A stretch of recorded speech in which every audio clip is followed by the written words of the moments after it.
je suis atteinte d'endométriose ou d'adénomiose et bien sûr que je peux demander une ALD. Mais une ALD, c'est quoi? Ça marche comment? Et comment j'en fais la demande? L'ALD, affection de longue durée, c'est un dispositif de l'assurance maladie, la CPAM, qui permet de ne plus faire l'avance des frais sur les soins et d'être exonéré du ticket modérateur. Donc, il y a une liste de 30 ALD, affections de longue durée, par exemple le cancer, le diabète, la paraplégie, certains AVC invalidants, l'épilepsie, etc. Il y a une liste de 30 maladies comme ça qui donnent droit à ce qu'on appelle l'ALD 30. L'endométriose ne faisant pas encore partie de cette liste, mais je ne vais pas rentrer dans les aspects politiques ici, à part dire que ça fait plusieurs années qu'il y a des associations qui militent pour que l'endométriose soit reconnue comme une ALD 30 et que ça a été refusé à plusieurs reprises par le gouvernement. Bon, maintenant qu'on a dit ça, qu'est-ce qu'on fait? Qu'est-ce qu'on peut demander? On peut quand même demander une ALD, mais qui va être une ALD 31 ou une ALD 32. Je vais vous expliquer ce que c'est. Ce sont en tout cas des ALD hors liste, qui sont pour des pathologies qui ne sont pas sur cette fameuse liste des 30 pathologies déjà bien reconnues. Donc l'ALD 31, c'est pour quand on a une seule pathologie. Et la LD32, c'est pour ce qu'on appelle une polypathologie. C'est-à-dire quand on a plusieurs pathologies, quand même à un stade invalidant, on peut demander une ALD32 qui va regrouper toutes ces pathologies. Donc, si vous avez compris, il y a la LD30 pour des pathologies qui sont déjà bien ciblées, bien reconnues. L'endométriose, l'adénomiose ne font pas partie de cette fameuse liste. Donc nous, on est sur des ALD hors liste. Et donc ALD 31 quand on a une seule pathologie, endométriose et ou adénomiose, et la LD 32 quand on a plusieurs pathologies, ce qui est quand même assez fréquent chez les malades atteints d'endométriose.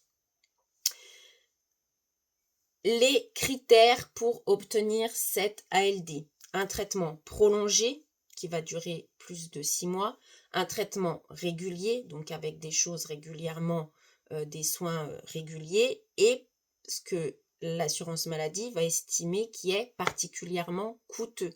Donc il y a un coût assez important pour l'assurance maladie. Cette demande, elle se fait par un médecin, que ce soit le spécialiste qui en général n'a pas vraiment le temps de le faire, donc c'est plutôt le généraliste, mais les deux peuvent le faire tant que c'est un médecin. Et le médecin, il va se connecter directement à son logiciel sécurité sociale et faire la demande en ligne. Donc, nous, en tant qu'association et en tant que patient, on n'a pas vraiment la main là-dessus et on ne voit pas vraiment ce que le médecin y remplit. Lui, il le fait directement de son côté. Une fois que la demande est faite, la réponse en général, elle arrive en 2-3 semaines, si c'est oui ou si c'est non. Si c'est non, il y a toujours moyen de faire un recours auprès de l'assurance maladie pour se justifier du pourquoi on a vraiment besoin de cette ALD, de cette affection de longue durée. Comme on peut aussi laisser comme ça, attendre quelques mois et refaire une autre demande. On peut faire plusieurs demandes avant que ce soit accepté. Donc, le médecin, l'intérêt pour lui, c'est de bien connaître votre pathologie et surtout les soins qui vont avec. Ça dépend pas, l'ALD, ni de l'étendue des lésions, si c'est une endométriose superficielle, si c'est une endométriose profonde, ce qu'on appelait avant les stades 1, 2, 3, 4, bon, ça dépend pas vraiment de ça. Ça dépend pas non plus de la sévérité forcément des symptômes. Ça dépend des soins qui vont être faits, donc qui sont déjà faits maintenant et qui vont être faits dans les mois à venir.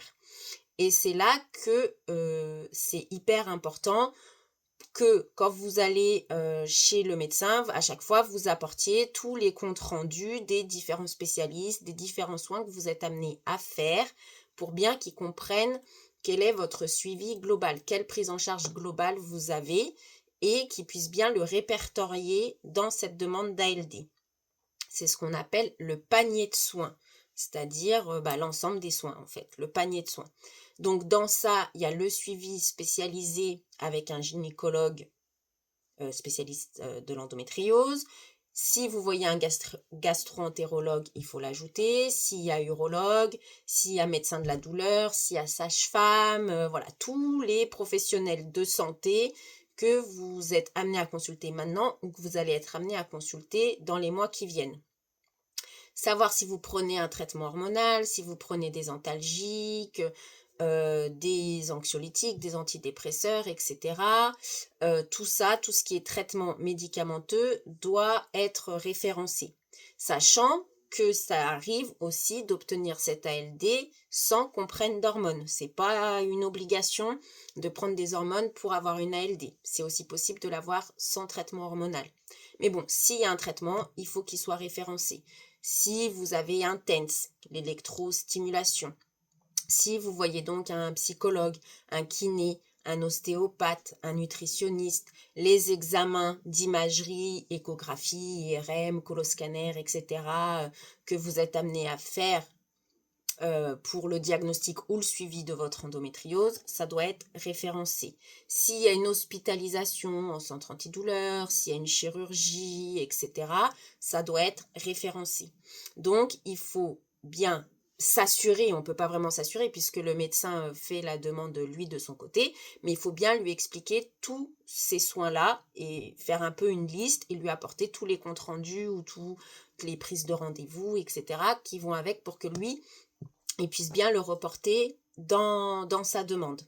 Sachant que pour tout ce qui va toucher à l'infertilité et le parcours PMA, il y a une ALD spécifique. C'est notre petite case à cocher.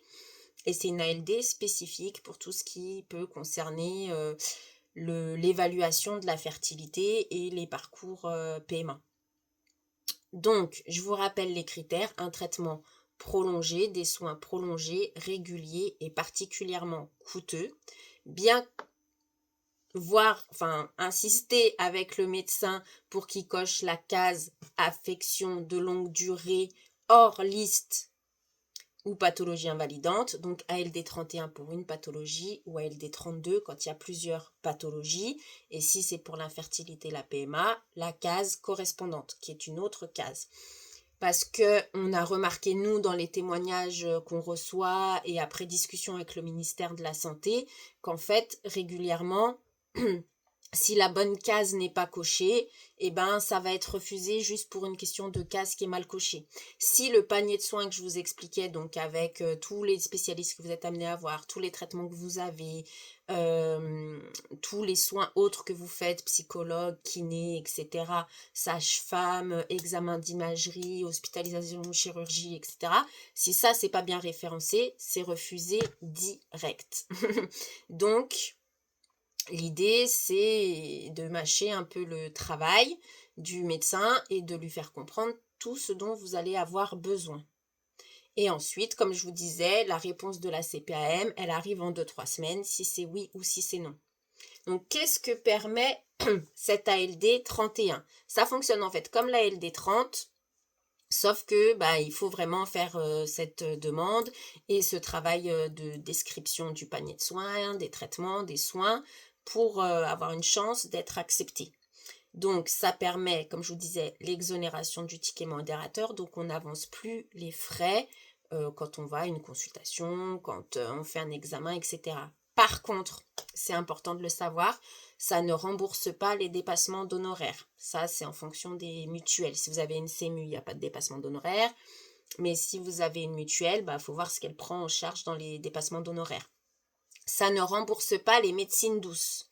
Donc, ça peut être intéressant de, notamment l'ostéopathe, de dire que vous voyez un ostéopathe et que vous en avez besoin, mais ça ne va pas rembourser les dépenses d'ostéopathie. Ça va rembourser que ce qui est pris en charge par l'assurance maladie, sans prendre en charge les dépassements d'honoraires, encore une fois. Par contre, si vous avez un arrêt maladie qui est en lien avec cette ALD 31 ou 32, du coup, les indemnités journalières que vous allez recevoir sur cet arrêt maladie sont exonérées d'impôt sur le revenu. Donc, ça compense un petit peu la perte de revenus liée à l'arrêt maladie, puisque à la fin, on ne paiera pas d'impôt sur les indemnités journalières en lien avec cet arrêt maladie, lui-même en lien avec l'ALD.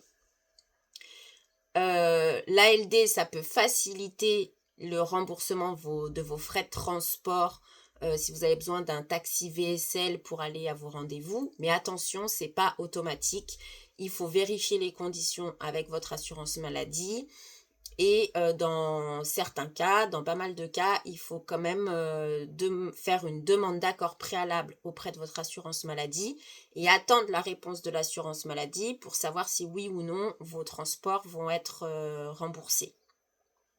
Donc voilà, effectivement, on n'est pas sur la liste des ALD 30, donc c'est pas comme par exemple un AVC invalidant, un cancer, etc. Ou quand on a le diagnostic de cette pathologie, le médecin traitant fait la demande d'ALD 30 et elle est automatiquement acceptée à partir de ce moment-là de la demande du médecin.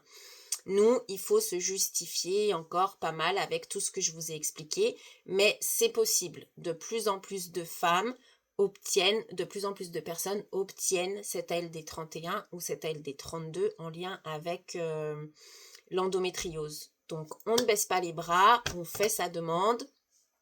Il y a un travail qui est en train de se faire avec le ministère de la Santé, l'assurance maladie au niveau national, voilà, pour recenser les demandes d'ALD qui sont faites, celles qui sont refusées, le pourquoi, du comment, etc. Donc, j'ai pas trop de retours sur la question, mais je sais que, en tout cas, le ministère m'a affirmé qu'il y avait quelque chose qui était en cours, un travail qui était en cours. Et donc aussi, plus on fait de demandes et plus ça va montrer les besoins qu'on a en termes de prise en charge de nos soins. Voilà, pensez à faire votre demande.